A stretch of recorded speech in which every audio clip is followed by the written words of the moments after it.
Medtronic is a world-known company. We're a medical device manufacturer. We do a lot of different devices. Medtronic actually started in the cardiac rhythm business, so we're making pacemakers and defibrillators.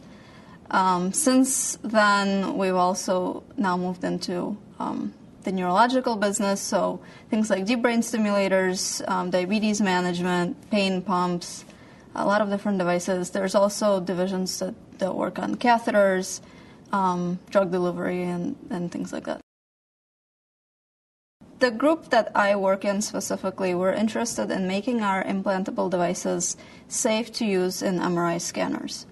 Right now, patients with implantable devices cannot have an MRI scan because there's a lot of different interactions that can happen between the fields in an MRI scanner and the devices. And by interactions, I mean harmful interactions.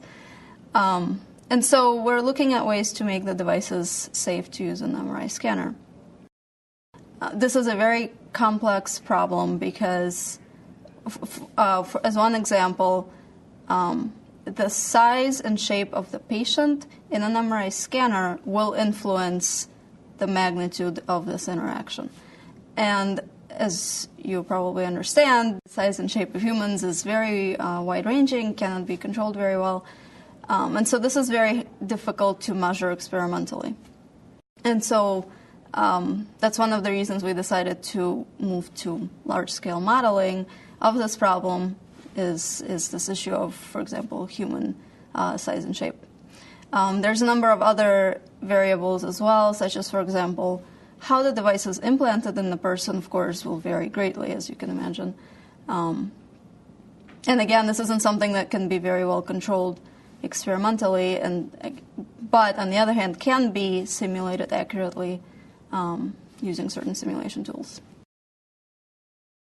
We found that ANSYS does have certain features that we really liked. We can import CAD models, for example, when we're simulating the leads that are implanted in the body. We can get just CAD geometries of those leads from our mechanical design engineers, and we can import those directly into the ANSYS electromagnetic simulation package. In addition, we also like the fact that there's a coupled thermal and electromagnetic package because we do one of the things we look at is thermal damage to the tissue that can result during an MRI scan. And so we really like the fact that we can couple the electromagnetic and the thermal packages together to get our solution to the problem.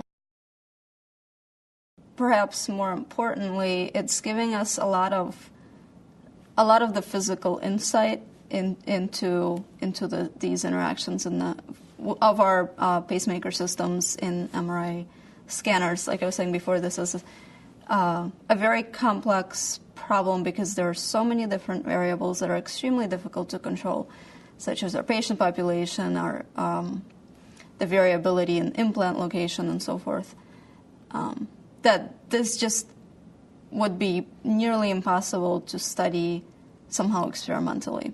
And so I think doing this work using simulation tools gives us the freedom to really understand the problem and then to figure out what do we need to do to mitigate the hazards.